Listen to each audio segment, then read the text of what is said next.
Hey, Fae folk, welcome back. So, within the realm of Monster High, there are a lot of monsters. I know, such an insane revelation really should have been left to the end of the video, like I've kind of spoiled everything.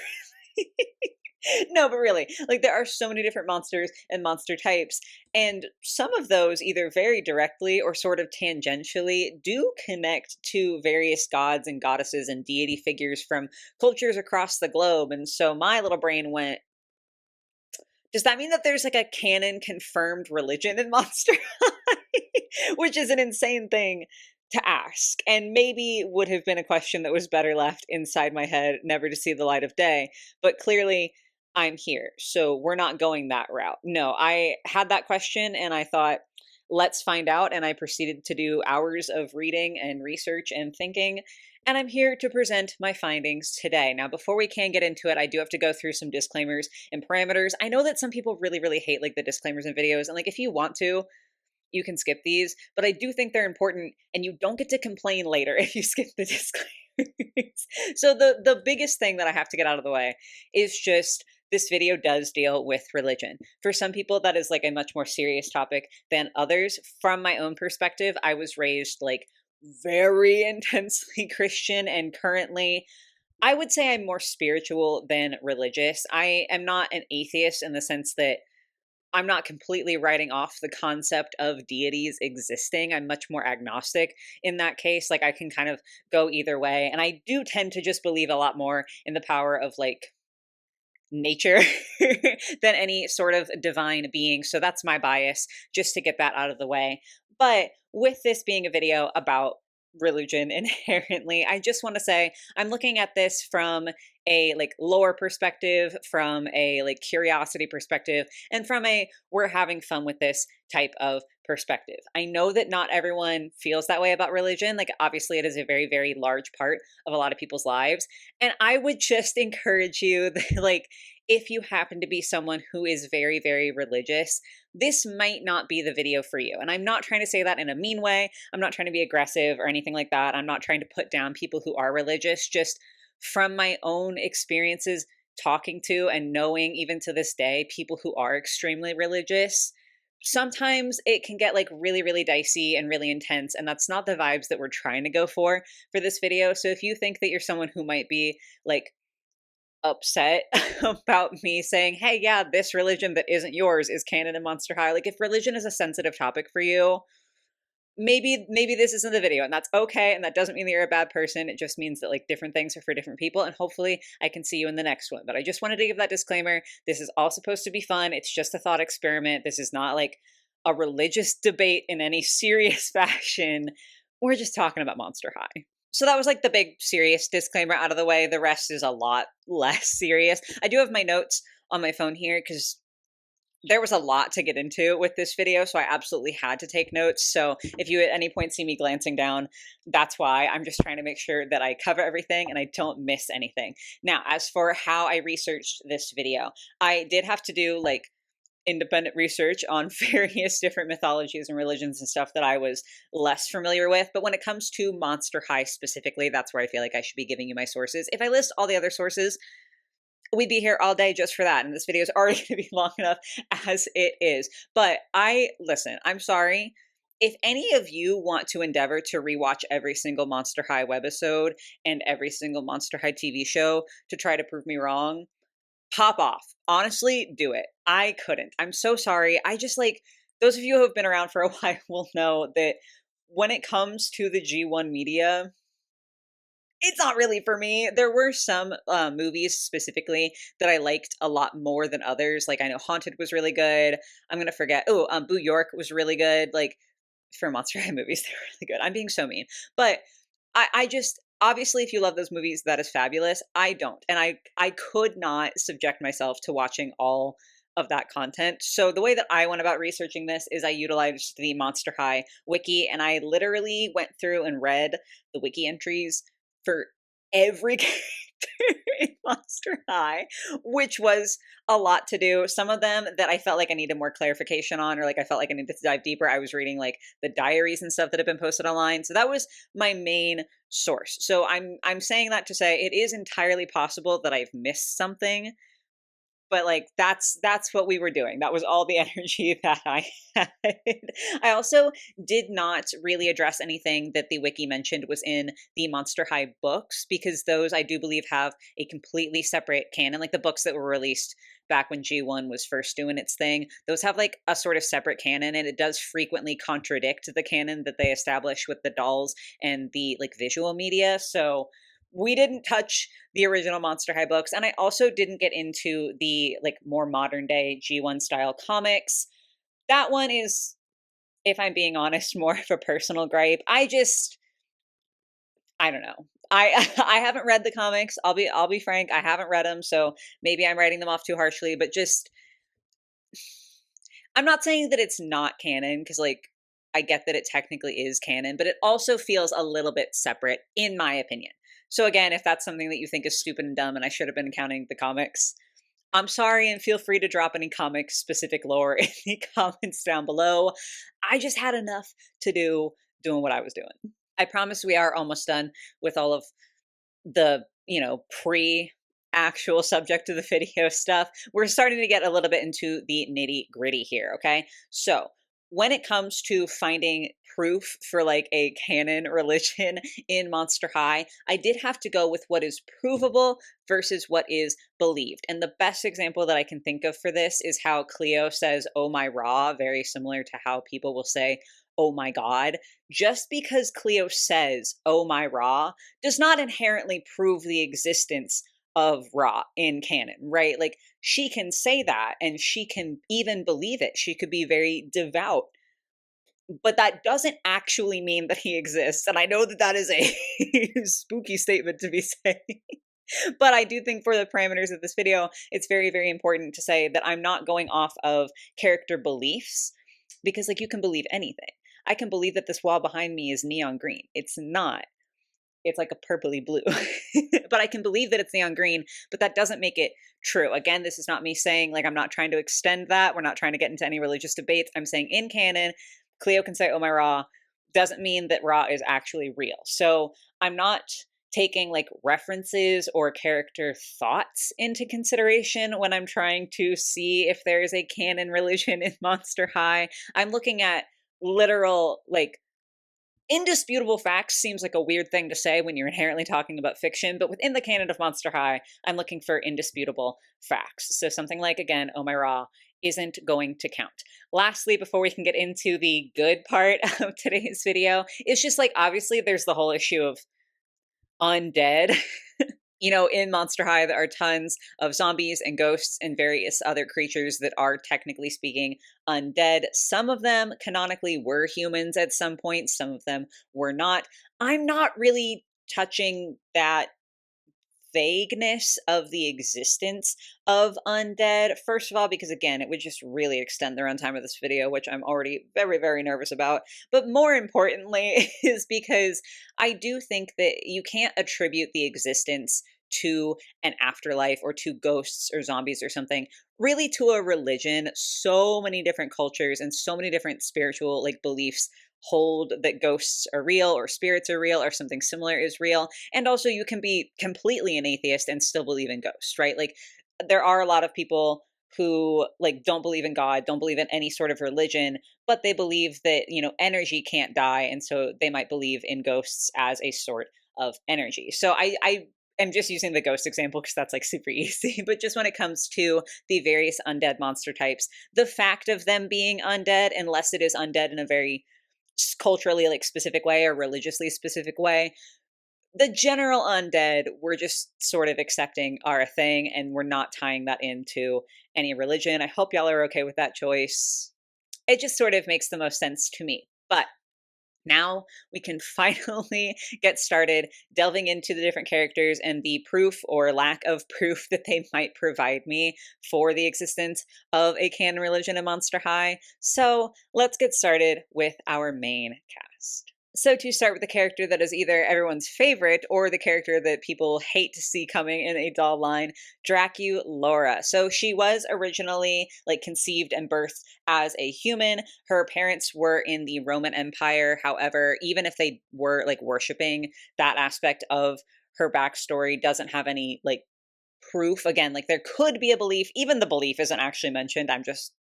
I'm bringing it up. I don't know, girl. But there's no like canon proof there. So that aspect of Draculaura really isn't a thing. She then ends up, being turned into a vampire and ends up in Dracula's care. He ends up being her adoptive father. So I did think that there was a possibility that because of Dracula existing, and then like if we actually look at the source material for Dracula, there is a compelling argument that you could make that there is definitely some form of religious power, because the like band of heroes in the book Dracula does use religious imagery, and like specifically Christian imagery, to fend off Dracula and to sort of help combat him. However, in Dracula's Schools Out diary, I believe is what the wiki, I think that was the one that it said it was, she does say that her dad, Dracula, is not the book Dracula character. Like the book in the Monster High canon is sort of seen as almost a like knockoff, like someone like stole his name and then wrote this story. So since in the Monster High canon, Dracula is not the Dracula from the books, I really don't think that it's fair of me to use anything in the Dracula book to then like try to prove anything religion wise. He's just completely separate. So we don't have any information on him. So in the end, Draculaura doesn't really tell us anything about religion in Monster High. What a riveting story. Initially, Frankenstein I thought was going to be sort of similar to Draculaura, just because, Draculaura, I'm immediately going to the source material.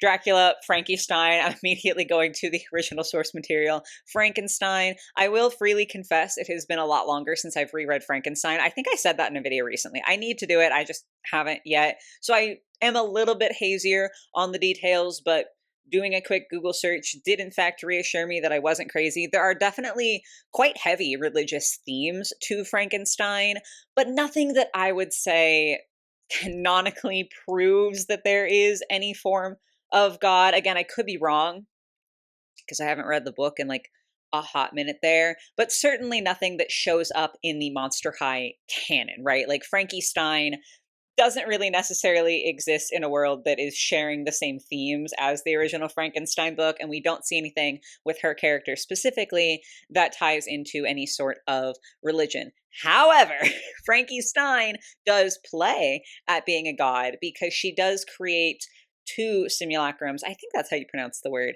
One of which is a gingerbread boy who appears in like 1 or 2 episodes, so we don't know that much about him, so we're not really going to talk about him. The other one is, in fact, one of my like dearly beloved characters from G1 of Monster High, because I just think he deserves the world. Hoodooed Voodoo, who is a whole can of worms. So I know I said we were going to talk about the main cast, but let's go ahead and jump to Hoodooed for a second. So, Hoodooed Voodoo. The name alone already sets us off to a great start because hoodooed is a play on the word hoodoo. However, hoodoo and voodoo are separate things.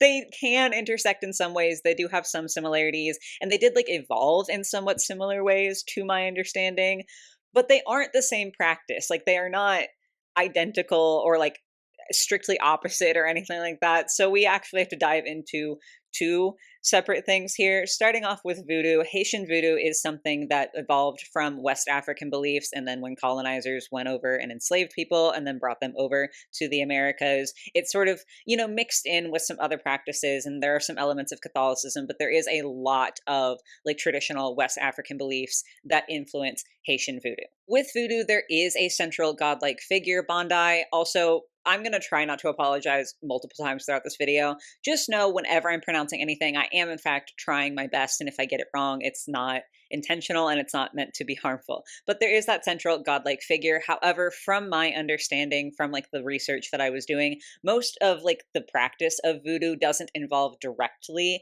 like communicating with or directly interacting with Bondi. It's more often work with the spirits, the Iwa, and it is a religion proper. Like it is like specifically a religion. It is also a closed practice, which is extremely important to note. For those of you who aren't like familiar with the term closed practice, there are some religions that are open to absolutely everyone. For example, like a worldwide popular one, Christianity. Anyone can become a Christian. You don't have to be of a specific race or nationality or culture. You don't have to have a specific background. Like anyone can decide that they want to become a Christian and that that is the faith that they want to follow. On a like perhaps less popular note, Hellenistic paganism, which is the worship of the Greek gods, is a like open practice, meaning that anyone is free to worship those gods. You actually don't have to have Greek ancestry for it to be considered appropriate for you to worship and to participate in that religion. But some religions are closed practices, which means that you should have a specific ancestry for it to be considered appropriate for you to be participating in the religion. A lot of indigenous religions are like this, and voodoo is like this as well. Me, I can't practice voodoo. That would be really bad and wrong of me because it's not a religion that is for me. It wasn't cultivated by me. It wasn't created by people like me. I have no cultural history tied to it. I'm not supposed to practice voodoo. So that's what like a closed practice is. Put a pin on that. We will be coming back to that fact, but now we have to jump over to hoodoo.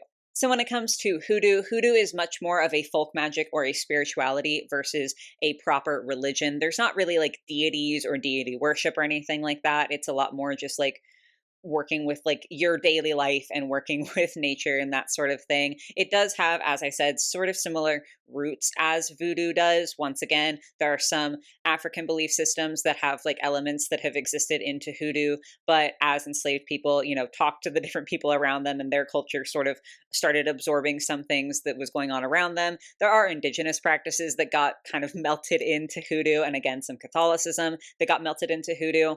But the key takeaway here is that voodoo does, technically speaking, have a godlike or a god figure.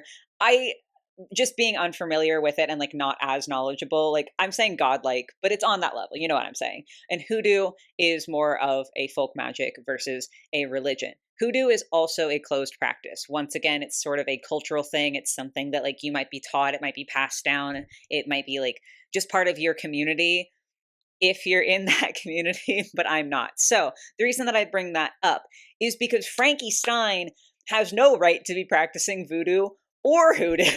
She doesn't have those cultural ties and that cultural connection.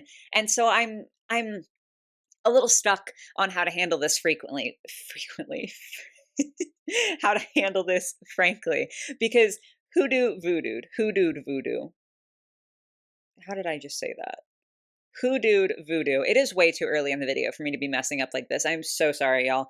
But if we take the hoodoo from hoodooed, then it's not really a religion anyway, and it's like more of a spirituality thing. And so that doesn't really matter for the context of this video. If we take the voodoo element, technically speaking, his existence could be used to confirm the existence of Bandai, the central like god figure of voodoo, because I mean, if he's like a living voodoo doll and he's like talking and breathing and all of this, it kind of ties directly in, but I don't know if it's appropriate for me to count it because it's just such bad representation. You have someone who is not a part of this culture like breaking into this closed practice and creating this living voodoo doll.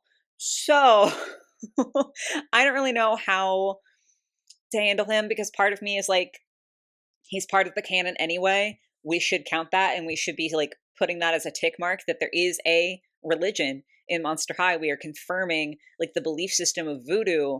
But then part of me is like, is it appropriate of me to be confirming that with a character that like shouldn't have the capability to confirm that? It's definitely very complicated, and I would love to know your thoughts on the matter in the comments down below. We will come back to this at the conclusion of the video. We'll get there. It's just going to take a hot minute, but just sort of keep that in the back of your mind. With that little deviation to hoodoo aside, nothing else from Frankie really does anything to confirm or deny the existence of like voodoo or any other religion. So we can finally get back on track and get back to the main cast. This next entry is going to be super duper quick because it's Claudine Wolf. And as far as I can tell, there aren't really any religious implications to Claudine Wolf's existence, so that's nice and easy. Laguna, though, offers us a little bit more to consider. So she is the daughter of a sea monster and an ocean nymph. So we will go ahead and tackle the sea monster first. So sometimes it's portrayed as being a little bit more vague, like her father is just a saltwater monster, not anything specific, but other times it is implied that her father is specifically the creature from the Creature of the Black Lagoon. So that's like a little bit more specific. Looking into that, I have never seen the film, so sorry, but it does seem that kind of similar to Frankenstein and even to an extent Dracula that we talked about earlier in this video, there are definitely religious themes to that movie, but I don't know about anything that like out and out confirms the existence of any sort of deity. And especially considering we don't have like 100% concrete proof that that is Laguna's dad and he's not just like, this sounds so mean, but a more generic sea monster, I think we're okay just eschewing any implications that her father might give us. Then taking a look at Laguna's ocean nymph mother, ocean nymphs do exist in Greek mythology. And so there are two things that I want to say here, one of which is actually important and one is just a tangent. To get the tangent out of the way, isn't it so fascinating how we call less popular belief systems or older belief systems mythologies, but like the things that we currently believe in are religion, and we separate those things in our mind. Like, we call Greek mythology a mythology because not as many people are Greek pagans nowadays, right? But we call like Christianity a religion and not the Christian mythology because it's very popular. That was probably too hot a take and not like a great thing to say in this video. But like it's just so fascinating to me and I had to say it. With that being said, colloquially, we do understand the use of the term mythology. So I am going to keep saying it in this video because it's just the word that people are going to understand. But I just had to point that out. I think that's such like a fascinating, like sort of funny, but also sort of terrible thing that we humans do. To get back to the topic of the video though, Greek mythology is going to come up in this video. Spoiler alert, more than any other type of mythology or belief system or religion, literally at all, like by far, we're going to be mentioning the Greeks so often. So I am like a little bit sorry to not be getting into every single myth very, very deeply that we're going to end up touching on from Greek mythology, but there are just so many that this video, again, I'm already worried about the runtime. It would be obscenely, obscenely long. So I'm not going to go into a whole spiel about ocean nymphs or anything. Just suffice to say, they do exist within the Greek canon, like the Greek pagan religion. And there are going to be times in this video where I will say, oh, this is in this mythology or this is in like these stories, but maybe it doesn't fully count. To an extent, I've already done that like with certain things. But with Greek mythology specifically, maybe it's just because I know more about Greek mythology and so it's easier for me to say this, but it's so inextricably linked to the existence of the gods. Like there are different belief systems and even different like sets of stories that get passed down that have nothing to do with religion. I think fairy tales is a really great example. Fairy tale dolls, haha. But but things like Snow White, Cinderella, Sleeping Beauty, like these folk tales that get passed down and change and have so many different iterations. I'm sure that there is like a fairy tale in existence. That's such a dumb thing. Of course there is. But I'm sure that there are versions of fairy tales that tie in a lot more closely to a religion proper. But there are also some that are purely secular and they're just stories. And so I do think that, you know, there are times when you can have these stories that maybe even include monsters that have nothing to do with religion or that like could, but it's not 100% there. Greek mythology is not Greek mythology if the gods don't exist. Like, if the Greek gods aren't real, 90% of those stories didn't happen. And so, by that measure, for the rest of this video, if there's a connection to Greek mythology, we're just chalking it up to the Greek gods are real. So the Greek gods are real in Monster High is what Laguna's mom tells us, which is already very interesting because then it's like, okay, we have the confirmation of the Greek gods. And then we have the maybe confirmation of the voodoo god. It's only going to get more complicated from here. Buckle yourselves up. And also, get popcorn if you haven't already. This is a long one. The last three, like, of the main cast are going to be pretty quick to go over. First of all, Gulia. I talked about undead in the intro. She's a zombie. However, nothing about her specifically ties to any religion. So, hi and bye, Gulia. Not a lot to talk about for this video. For Cleo, I really thought that Cleo might have something. First of all, just because she is a mummy, and she does, like I said in the intro, also say, "Oh my Ra," and all these things. So I'm like, okay, there could be a pretty solid connection to the Egyptian mythos and the Egyptian belief system. But honestly, not really. Her backstory only proves the existence of magic because she is wrapped in magical mummy wraps that have kept her alive long past when she should have perished naturally as a human being and has sort of turned her into a mummy. So we know that magic exists from Cleo's backstory, but magic also doesn't have to be connected to a religion, as we talked about when we talked about hoodoo. Hoodoo, technically speaking, you could be like, oh, yeah, that's a form of magic. I do want to just say a just in case apology. I don't know if that's like a bad thing to refer to it as magic because I know less about that practice. So my apologies if that's like an inappropriate thing to say. But like you can believe in magic and not believe in a god. And so Cleo's backstory proves magic, but doesn't prove the existence of any of the ancient Egyptian gods or any other god. So we're just gonna let her go for this one. And then lastly, to round out the main cast is Cleo's boyfriend, Deuce, and he once again does have a very strong connection to Greek mythology in the fact that his mom is Medusa, an extremely prominent figure in Greek mythology. Now, I do think that it's important for me to say that there are some versions of the Medusa myth that don't really directly involve the gods. The most common ones do, but I'm just doing my due diligence and saying that there are versions of the Medusa myth where she just was born a monster. But again, if we're accepting the Greek mythology is real, it's pretty impossible to not accept that the Greek gods are real. And since I've already spoiled it, I don't mind saying this. We're going to have, again, so many times that they come up that it's a little bit undeniable. So Deuce is just another time that we're proving that the Greek gods are real in Monster High. Reese, you are so precious. Oh my goodness. With the main cast out of the way, don't worry, I'm not going to make you all do what I did and actually talk about literally every single character on the Monster High wiki because good God, was that an undertaking? And frankly, it's just unnecessary because there are so many of them where there's not really much to talk about. Originally, I had intended to be like, okay, so from here on out, I'm only going to talk to you about the characters that actively prove that there is some sort of religion in Monster High.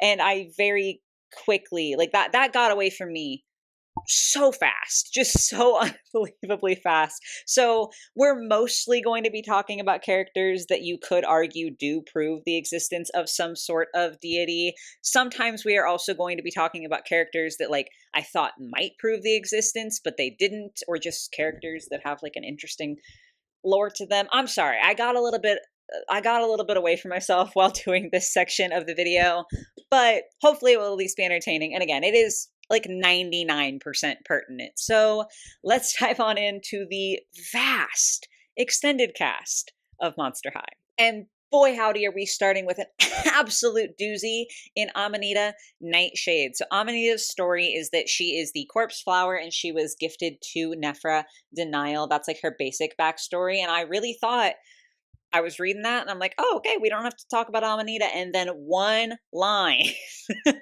one line in the wiki got me on a whole tangent. And that is the fact that before she was gifted to Nephra Denial, apparently she was owned by a group of Tiki people. So first of all, I do just want to say, again, this was off of the Monster High wiki. All of this, I was looking at the Monster High wiki and I was trying to confirm certain things that I was confused about or that I wasn't sure, little bits of lore that I didn't remember. For example, with Draculaura, it listed on the main Draculaura entry on the wiki that in her School's Out diary, it says that Dracula isn't the Dracula. And I was like, oh, that's weird. I don't even remember that little bit of lore. So I read her School's Out diary to double check that lore. With this line, with the line saying that Amanita was previously owned by the Tiki people, I could not figure out where that was confirmed. I didn't see it in her diary. I did read her diary. So the first thing is that it is entirely possible that that's just not true. And I don't even need to be saying the rest of this. But just in case it was true, I went in and I did my little deep dive. So within the realm of Monster High, the only Tiki people that we know of canonically are those that we see in Skull Shores. So, diving into the tiki people, then, I am so sorry. I feel like genuinely awkward and gross even discussing this, but alas, I feel that I have to. So, tiki is the name of the first man who was created in Maori culture. It is also like a name sort of used for different carved effigies of faces. Typically speaking, there's like an extended name, it's not just tiki. I'm glossing over all of this, not because I don't think that it's important or like it's not that I'm like, oh, well, it's only Maori or whatever. Like, it's not that at all. It's actually just the fact that the tiki people that we see on Skull Shores, I think, are a lot more influenced and inspired by the bastardization of various Polynesian cultures that is like tiki bar, fun party, like luau, like situations. I know that like luau's are a real thing. Obviously, tiki is like a real thing. And like there are elements of this that are real, but white people did what white people do best. And they took a lot of elements of, again, different Polynesian cultures. Like, it's not as though they only took one, God forbid. They took elements of various different Polynesian cultures and created this sort of like tiki party atmosphere, theme, vibe situation that doesn't really have any like true roots in the actual culture and wasn't created with respect to the actual cultures. And the tiki people from Monster High are giving me infinitely more Jimmy Buffett tiki bar than Maori religion. You know what I'm saying? Like it just doesn't feel good to me. So I did feel like I needed to acknowledge them. But first of all, given that they do, if you're looking at like actual cultural references, they definitely resemble carvings more than like any sort of manifestation of the first man, if that makes sense. And again, they seem more like insulting than culturally relevant. So I'm writing the tiki people off because I don't think that they should have been written into Skull Shores to begin with. Again, sorry if that like isn't a satisfying thing for you, but I do think that the threads are thin enough for it to be fair that we just sort of don't acknowledge that one. That one's a little messed up in my personal opinion. Oh, and the other thing about Amanita, I like completely forgot to say this because I was busy ranting away. But if you read her diaries, she also does actually interact with Medusa. So she's just sort of doubling down on Deuce's already existing connection. Next up was Andy Beast, and he's one that for some reason I felt the need to justify why he didn't like involve any religion. I don't know why. I truly have no idea what I was doing when I was researching for this. But Andy Beast is a vague beast type of monster. We have a lot of theories about different monsters that he could be descended from or different monster types that he could be. And some of those theories do tie to religions, but they're all theories. None of it is confirmed. And so Andy Beast has no bearing on this video. Avia Trotter is a half centaur, half harpy. Both of those creatures are found in Greek mythology. So once again, just Greek, Greek, Greek, Greek. I'm going to be saying that a lot this video. Kind of like right now with Costa Fierce. Costa Fierce is the daughter of Circe, so I could just leave this with like Greek mythology, boom. But I do want to highlight this one specifically because in Greek mythology, Circe is the daughter of a Titan, which does sort of make her a god. She's not like a part of the main pantheon like Zeus, Poseidon, Hades, like all of that, but she's the daughter of a Titan, and the gods are also like the sons and daughters of Titans. So I just wanted to highlight this one specifically because amongst all of the references to Greek mythology, this is perhaps the second most strong connection to the gods themselves. The strongest connection we'll get to later. But yeah, like very, very strong proof for the existence of the Greek gods in Monster High with Costa. Finnegan was a little bit difficult just because he is a mermaid, and the mermaid myth can be attributed in so many different ways. I think a lot of people, and myself included, honestly, like sort of associate them with the Greek siren, which is quite funny because the original versions of the sirens were rather far off from mermaids. It's just sort of as time has gone on, siren and mermaid have become closer and closer and closer together. But There are also like different stories from other parts of the world. And even if you look at the etymology of the word mermaid, people can't quite decide even what culture the word necessarily originated from. So, with this being such a mixed bag, with mermaid being such a like vague sentiment, something that could be attributed to so many different cultures, I'm gonna consider this one sort of like Andy Beast, where because we don't have more confirmed information, I just can't take him as proof of anything. So sorry, Finnegan. You're cool and all, but not for this video.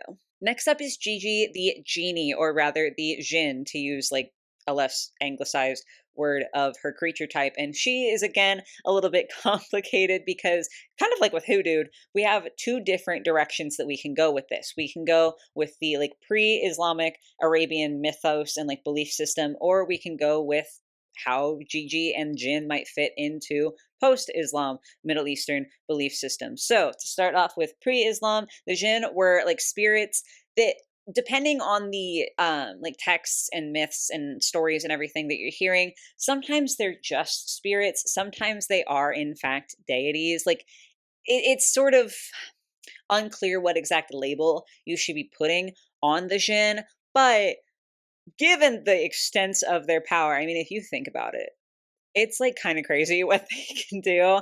And the fact that sometimes they were considered gods, I think that it's okay to consider that like a proof, in a sense, of a religion existing in Monster High, in the sense of a god existing in Monster High. Because fascinatingly enough, if we go with that pre-Islamic belief system being like, oh yeah, jinns can just be gods, we have not a character that is connected to a god, but like a character that is a god, which is super duper fascinating. But we do have to still pivot and look at post Islam belief systems. This was super, super interesting to me because I didn't know this prior to going into this video. I honestly thought, probably because of just like the type of Christianity that I grew up with, where you pretty harsh with all of the pruning of the tree, so to speak. Like any like pagan mythos really got kicked the shit out of Christianity. Again, at least in the type of Christianity that I grew up in. I know there's like tons of different types. We're getting off topic here. But the jinn actually exist in the Quran, which I think is crazy. Like I just wasn't expecting that, again, because of like my own preconceived notions. And it was so fascinating to get to learn that. Beyond that, there's actually a whole surah, which I believe is similar to like just a chapter of a book in the Quran, dedicated to talking about the jinn. So the jinn very definitively exist in the Quran. There's not really any arguing that. They're not deities in the same way, because Islam is a monotheistic religion, much like Judaism and Christianity, where they only believe in one God. But the fact that jinn exist in the Quran sort of is like, okay, if we have this jinn and this jinn is real and the jinn exists in the Quran, it's sort of like backwards a little bit proving the Quran. And so you definitely could then use this argument to say that the Islamic God does in fact exist in the canon of Monster High. And to go on to another tangent, that does mean that the Abrahamic God in general exists in Monster High. Some people don't know this, and some people just viciously like to argue against it because it doesn't align with their belief systems. So once I'm getting into hot water with this video, like this, I don't know why I'm like this. But technically speaking, anyone who like is part of the Abrahamic religions worships the same God. The Christian God and Allah are the same person. Obviously, they have very different belief systems. I'm not trying to ignore that, but the like person at the top is the same person. Allah just means God. It doesn't mean like it's not a separate entity to the Christian God or the Jewish God. Allah just means God. I will say I believe that the context is specifically like the God. So Allah inherently, if you say the word Allah, it is implying like the one God, not like a pagan God amongst a pantheon. But yeah, like Allah is God and God is Allah. So if we go pre-Islam, then Gigi is a god or goddess herself, like she's a deity. And so that proves something. But then if we, go with what the Quran is saying, then then Gigi's existence in Monster High sort of is proving not only like Islam and proving that that God exists, but also just proving that because that God is technically shared amongst various belief systems, that the Abrahamic God in general exists. This is so complicated. Like, this was complicated enough doing the research, and now I'm saying it out loud, and I feel like I sound like a crazy person. I'm like that guy with like the red string and like all the chord, but that's where we're at. So Gigi's proving something no matter how you look at it to me. Thankfully, we have a couple easy ones after that. Gilda Goldstag is the daughter of the Cyrenian hind, also known as the Golden Hind, which was a like huge deer that was sacred to the goddess Artemis in Greek mythology. So once again, just proving the Greek mythology thing. Then we have Gil Weber, who I don't know, felt like acknowledging. Why? I literally don't know. He's the son of a river monster. We have no idea which river monster, so we can't say anything about him. Opposite element, but same sort of situation. Heath Burns is the son of a fire elemental and is himself a fire elemental. However, we don't have any real like detail about that. Like, we don't have any lore that connects him to a specific culture or anything, so we can't really address him for this video. Then, okay, this one threw me for an entire loop. Hezekiah Steam, I thought was a character that I was going to be able to just be like, yep, that's Rebecca's dad. Not really a whole lot of lore for him specifically. Moving on. But no, he was like a rabbit hole and a half, like rabbit holes upon rabbit holes to deal with, because Hezekiah Steam is part Fae. It was like a one sentence blink and you miss it on the wiki, but I didn't miss it. And so I had to dig in and figure out what's going on with the fact that this guy is part fairy. And it just proved to be so complicated because the fairy ancestry that Hezekiah has is a fairy that I can't remember. I'm so sorry. I can't remember if it was that they served in the court of Oberon and Titania or if they just knew Oberon and Titania, but the names Oberon and Titania were brought up. Oberon and Titania are the fairy king and queen, respectively, in the Midsummer Night Dream. The Midsummer Night Dream? A Midsummer Night's Dream? In a Shakespeare play. So that's different. That's a little bit different than being like, yeah, this is in the Bible or this is in the Quran. Now, if you like look into Oberon and Titania and like their role as the king and queen of fairies, it's not as though Shakespeare completely made that stuff up. Like, there definitely are similar myths and similar stories that he probably like had some inspiration from. But when it comes to Oberon and Titania specifically, which unfortunately are the specific ones that were mentioned, that is strictly in his play. So ironically, we're sitting here trying to prove various religions, and Hezekiah Steam's existence calls into question whether that play that I can't like get the name right of just was real. Are we like backwards proving that? I don't really know. With that being said, I certainly should have for this video just been like, technically speaking, they originate in a work of fiction and just leave it at that. I mean, a lot of these originate in a work of fiction. Whatever. We're getting there. I decided to just keep diving deeper because that's completely normal. And so I was like, okay, well, Shakespeare lived in Stratford and in London, both of which exist in Great Britain, like what is today modern day Great Britain. And so if you trace that back far enough, I'm like, okay, so when we're talking about fairy mythos, we're talking about Celtic fairy mythos. Now, there are a lot of different types of creatures that, like, broadly today we might call fairies, sprites, brownies, pixies, that sort of thing. But when we're talking about, like, the Celtic fairies specifically, it's a lot more akin to what you would consider, like, high fae in modern day fantasy terms, just to make a very easy comparison, where they're, like, a whole separate race of humanoid people that might live on like a separate plane of existence, or they might live in tandem with humans. It depends on the exact stories that you're going by. This specific race of like Celtic fairies that we're talking about were called, I'm checking my pronunciation here, Tuatha De Danann. I'm sorry if that's again wrong, which means people of the goddess Danu, or Aeshitha, which is people of the mounds. This might be controversial, and maybe I'm biased because fairy is in my YouTube name and I love fairies, but I think that if they're the people of the goddess Danu, that sort of confirms that they like exist in a situation where a goddess is real. You know what I'm saying? Did I go way above and beyond with this one because I'm literally investigating as though Shakespeare is like a religious source? Yeah.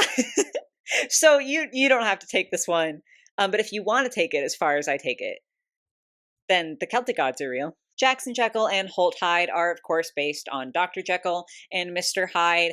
Once again, a story that I haven't read in a hot minute. It definitely does have, once again, religious themes. We're saying that a lot this video, but not really anything, especially when you look at the actual Monster High canon as opposed to just the canon of that novel. Not really anything that's like out and out proving the existence of any god or gods. And then the other thing with Holt slash Jackson is that they are cousins to Heath. So there is a little bit of fire elemental in their bloodline, but we couldn't prove anything for Heath. So same goes here. Invisibility is the same story that I literally just said and that I've said several times in this video. I am so sorry, but the story of the Invisible Man, the original book and everything, once again, Christian themes, not necessarily any concrete proof, especially within the content of Monster High. So he gets an acknowledgement, but he isn't making a lasting impact. That was so mean. Iris Clops is a Cyclops, and if I'm remembering correctly, I believe that was it all of the Cyclopses in Greek mythology were the sons and daughters of Poseidon? Hold on, now I gotta know.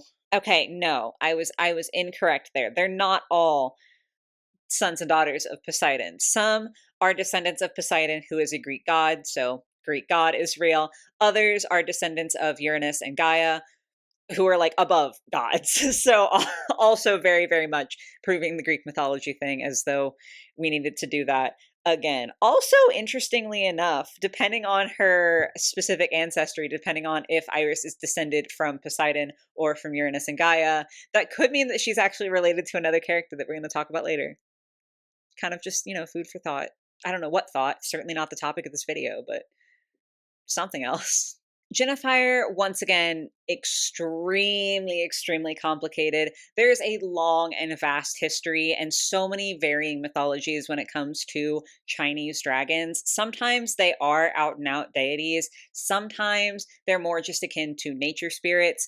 But then also at the same time, I'm just sitting there and I'm like, especially in a religion that perhaps doesn't that is a little bit more of a spiritual practice than something that is, hey, we're worshiping these gods.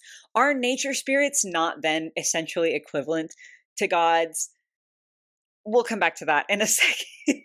But in an effort to dig into Jennifer just a little bit more, I sought out the oldest myths about Chinese dragons because I was just like, well, I guess we'll try to go for the source. Like if we can find a originating source, we'll see if we can go with that. So I do feel the need to just be like, obviously I could be wrong on this. Like I'm not a professional researcher, but from my research, it seems that the earliest manifestations and representations of Chinese dragons, specifically in an archaeological content, like the earliest evidence that we have for the belief in these creatures comes from 6200 to 5400 BC, which, just a quick reminder, the dates BC, like before current era or before Christ, depending on how you want to go with it. I guess before Christ is a lot more thematic for this video, but they do go counting down. So it counts down towards 0 where Christ hits, and then now we count up. So 6200 is like the oldest state going to 5400. I know that that's like a little bit confusing, so I just wanted to clarify that one real quick. But they come from the Xinglonghua. No, Xinglonghua. There we go. I always want to say Hua, not Hua. Sorry. Xinglonghua site, which is a site in the Liao River Basin, and it is a Neolithic settlement of peoples, and they found little stone carvings of dragons. So this is a belief system that has gone back so far, which I just think is really, really cool. Like I think it's incredible that that's like this mythos and this belief system that has persisted for thousands of years at this point. Unfortunately, it's not like 100% confirmed what the significance of the dragon was in this ancient culture that is being excavated there. Just in general, looking at the importance of Chinese dragons and their general roles, the fact that sometimes they can be depicted as deities, and even when they aren't, they have such an importance that Me personally, I'm saying they're up there. If they're not out and out gods, they are godlike enough to be on the same level. So that means that Jennifer is like godlike. Perhaps like god is not the right term to use, but definitely close enough in my opinion. I don't know if that makes sense, but it just feels like they hold such a significant place in the mythology and they hold so much power in like Chinese belief systems. Again, like there are differing belief systems, but broadly dragons are such a big thing. I just think that I have to consider that godlike, you know? Mani is a minotaur, a creature from Greek mythology. So once again, just another point to the Greek gods just doing their thing. You know, the Greek gods were very prolific. And I do think that it's sort of fitting that there are so many of their descendants or so many creatures that relate to them in Monster High. Nathan Rott, his zombie half, we really don't have anything to talk about. However, his unicorn half is interesting. Not to spoil anything, nothing comes of it, but it was fascinating to me. And so unfortunately now you have to hear me like do a very, very minor little info dump on unicorns. So the earliest depictions of what could possibly be considered a unicorn, once again checking my dates here, come from 3300 to 1300 BC from the Indus Valley civilization, which existed in what is now modern day, like India, Pakistan sort of area. However, the history of unicorns is just rather fraught with conjecture, I suppose you might say. Like I said, that is definitely like the earliest known sort of depiction is probably the best word that I have. Depiction of something that could be a unicorn, but I say could be because nowadays we're not really so sure. That mythos definitely spread. It's very, very popular in medieval lore, which you might think gives it a connection to Christianity. However, the most popular theories about like the actual true source of the unicorn are just that like we're reading the depictions wrong and then you know stories get told and it's sort of like a game of telephone where you say something and at first you're just sharing the truth of the matter and then you know the further down the line it gets the more embellished it might get. And so a lot of people nowadays believe that the unicorn myth actually started off from sightings of rhinoceros or an aurochs. Aurochs was a type of cattle that existed across Europe. They were like a wild cattle that existed across Europe and has since gone extinct, but they would have been around at the time of this Indus Valley civilization and presumably around the time of the like conception of the unicorn myth. So the reason that I'm saying that is that generally speaking, unicorns like are a myth, but also it's more broadly believed that they just were again like people seeing drawings of these creatures and mistaking something that was supposed to depict an aurochs to be depicting a unicorn, or someone hearing about a rhino but being unable to see a rhino and so just thinking holy shit, this thing that's like enormous and has one horn on its face, and then the unicorn sort of becomes a thing.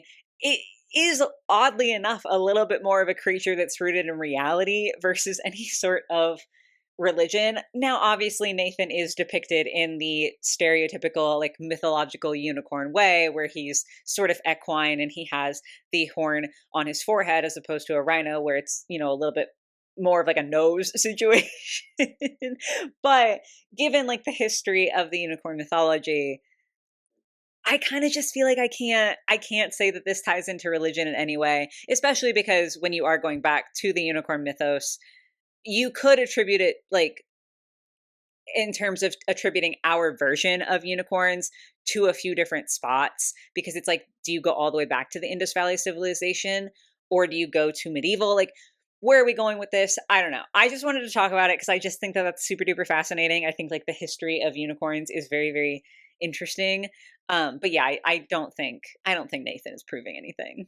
Rochelle Goyle, the gargoyle. This is going to be the one time that, frankly, I'm just not even going to make an attempt at pronouncing the proper words because out of all of the languages, French eludes me. I'm so sorry, French. I just can't. I don't. My mouth will not make French sounds. So extra apologies in advance for this one. Rochelle is interesting because we are going to be, for the purposes of this video, talking about her in terms of gargoyle the monster because she's a monster at Monster High. But gargoyle can also just refer to a fixture on buildings where it's like the scary monster that does actually serve a purpose where they are like a water spout, taking like rainwater and collecting it from the gutter and then it spews out of the monster's mouth. So the reason that they like kind of coincide is because of a particular myth. So, in the 7th century, a French town of Rouen, again, sorry if I'm wrong with the pronunciation there, was having some trouble with a monster called La Gargoyle. La Gorgole. See, this is why I'm not La Gargoyle. I'm sorry. I'm just going to say the Gargoyle from here on out. I'm not trying to butcher anybody's language. I'm so sorry. But it was like a dragon like creature that was just causing havoc on the town and on the townsfolk. And so the Bishop of Rouen, Saint Romulus? No, Romanus. I knew I was wrong there. I said it and I was like, that's incorrect.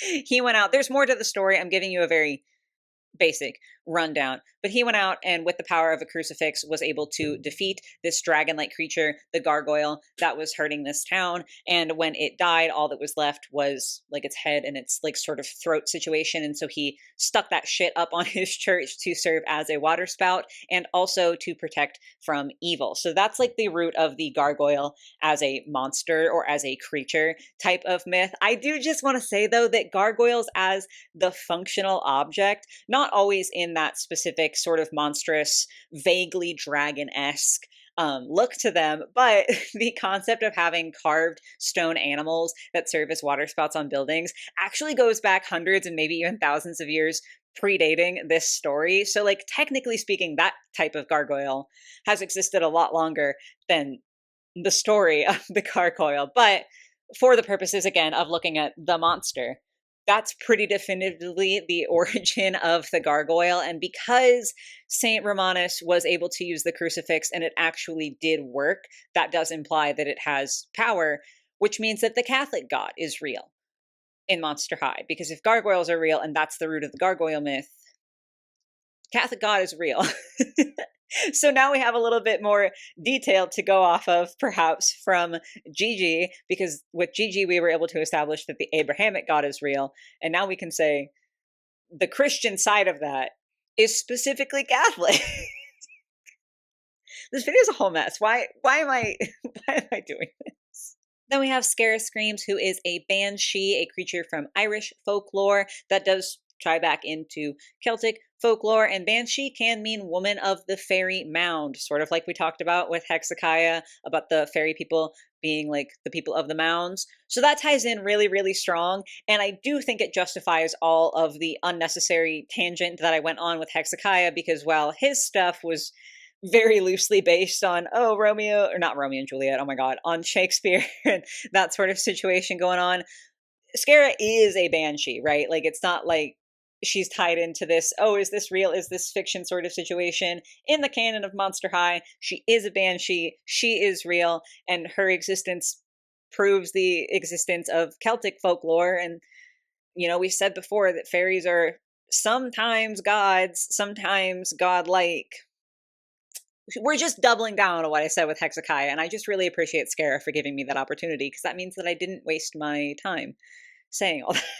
Skelita was super, super interesting to look into, because just looking at her, I think it's pretty natural to immediately think Dia de los Muertos. I mean, she literally gets a doll for the holiday every single year now. I hope that they continue on with that trend, because it is really fun to see her. But I feel like she's unique in the sense that she doesn't only make me think of a monster type and a particular heritage. She makes me think of like a very specific holiday. That being said, we of course did want to dive into Skelita's heritage. Like, we had to do our due diligence here. It does say specifically in like the background and everything that we get for her that one of her ancestors was a brujeria in the Mayan Empire. I don't believe it gave us a time frame. No, I did not write any notes down, so hopefully that's not a lapse in my judgment. Hopefully that's just, we don't have a specific time frame from when this ancestor of hers existed, but we do know that she has specifically old family ties to the Mayan Empire. Fascinatingly, Dia de los Muertos, that we think of it nowadays, like a primarily Mexican holiday, obviously celebrated by people all across the world, but like that's like the heritage and the root of it, so to speak. But there actually was a very, very similar holiday in the Mayan culture, which was, again, like Dia de los Muertos, supposed to be something where you're honoring the spirits of your lost ancestors and, celebrating their influence in your lives and like their lives and all of that jazz. And you leave food offerings. It was called Hanal Pishan. Again, sorry about the pronunciation if I'm wrong there. All of that, though, was a little bit unnecessary for me to look into, because when we look at Skeleta herself and like her modern day and everything, we're not really trying to conjecture about the very limited information we have about her ancestor. While she does have very strong connections to this holiday, and while the holiday can have very religious significance, there are plenty of people who celebrate Dia de los Muertos and observe, respecting, and like having that day for their ancestors who aren't actually religious. It's a little bit more in the realm, or it can be, I should say, it can be a little bit more in the realm of ancestor worship versus deity worship. So even though I really thought she would have something, I'm going to say Skeleta doesn't have any religious connotations. Twyla is the daughter of the boogeyman. However, the boogeyman is more of a concept than like a pinned down, like concrete lore type of monster. I mean, we even use the term boogeyman colloquially just to refer to something that like might scare someone, or like, a story to tell to small children to like get them to behave or to frighten them, or that sort of situation. So this is another one of those where we don't have any proof that she is connected to a very specific type of boogeyman story. And so I wanted to acknowledge her, but she doesn't have enough concrete lore for me to, utilize her for this video. Wadzona, however, very, very easy, but she does have proof for this video. She is the daughter of Arachne, a feature in Greek mythology. So once again, the Greeks are up. Then we have to take a look at Issy Dawn Dancer, who, like, I thought Who Dude was sort of a mess. Issy, I don't know if it's Issy or Issy. I'm going to say Issy. I'm sorry if I'm incorrect. Issy is a lot. So first of all, I read through her entire diary, like in an attempt to just really get as much information as I could about her, because there's a lot going on and also not a lot going on all at the same time. The name Issy means deer in the Choctaw language. Choctaw are an indigenous people in the United States. However, we immediately run into our first roadblock, which is the fact that Issy canonically lives in New Mexico, aka New Mexico, and the Choctaw people originally lived in like the southeastern United States, what would now be sort of Mississippi, Alabama, Louisiana area. And obviously people can move, but it's just not a great start.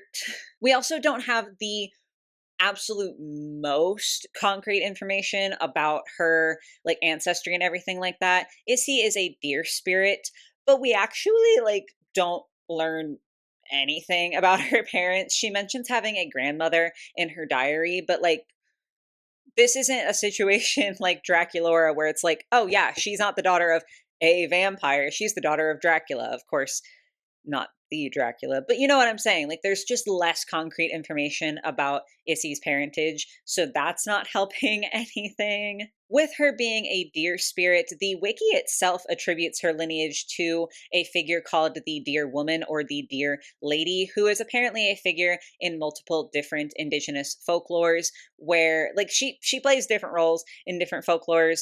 I'm not going to dig into all of that because trying to find a Choctaw legend that matches up with that, I actually couldn't. I found a deer man, which obviously like she could have a deer man as a father. I'm just saying it does contradict what the wiki said about her specifically being related to the deer woman.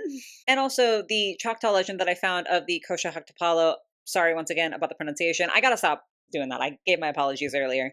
The deer man, it's not from like familiar and similar to the deer woman. Like, it's not as though the gender is the only thing that changes. Like, these are two completely separate mythologies or two completely separate figures in this folklore. And so because we have such a lack of information, and because the information that we do have is sort of all over the place, from attributing her lineage to a figure that actually isn't, from what I found, common in Choctaw mythology, but then also you're assuming that like she should be connected to Choctaw mythology because her name is Choctaw, but then she doesn't live in that like ancestral area. There's just a lot going on with Issy, and so I felt like I couldn't make this video without talking about her and acknowledging everything that was going on. But because her background is just such a mess and such a vague mess at that, I have to just kind of write her out for this video. Like, Hoodoo was a mess, but I can pretty, firmly be like, okay, this is who created him. This is like the different belief systems that he's connected to. This is why we should or maybe shouldn't like consider that for the purposes of this video. I can't even get that far with Issy. So sorry, girly pop.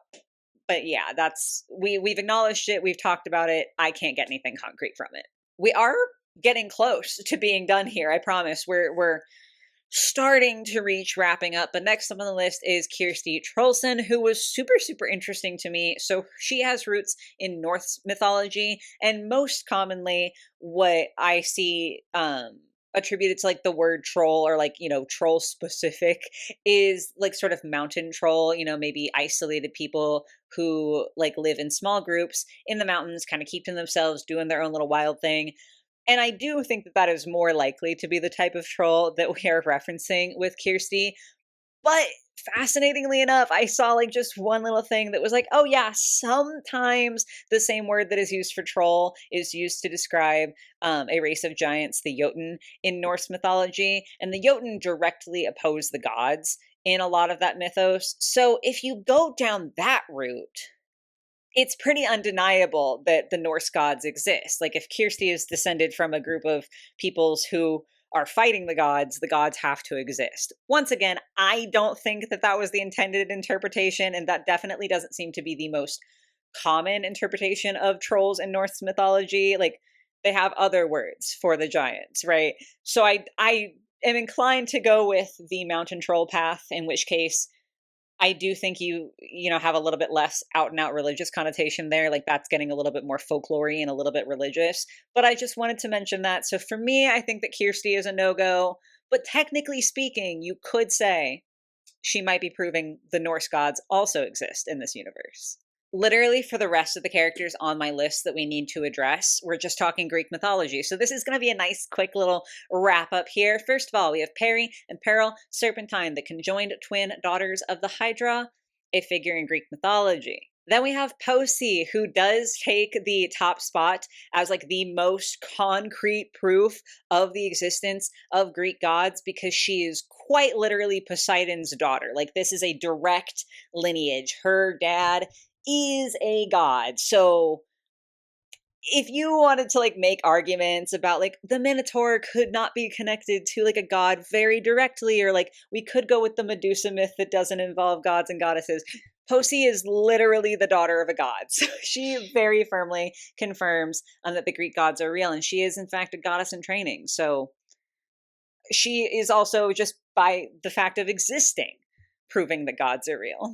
River Styx is technically speaking a Grim Reaper, like a very broad term. However, all of her imagery is very Greek mythology based. I mean, her name is literally River Styx, and the River Styx is the river that you have to cross once you die to enter the underworld.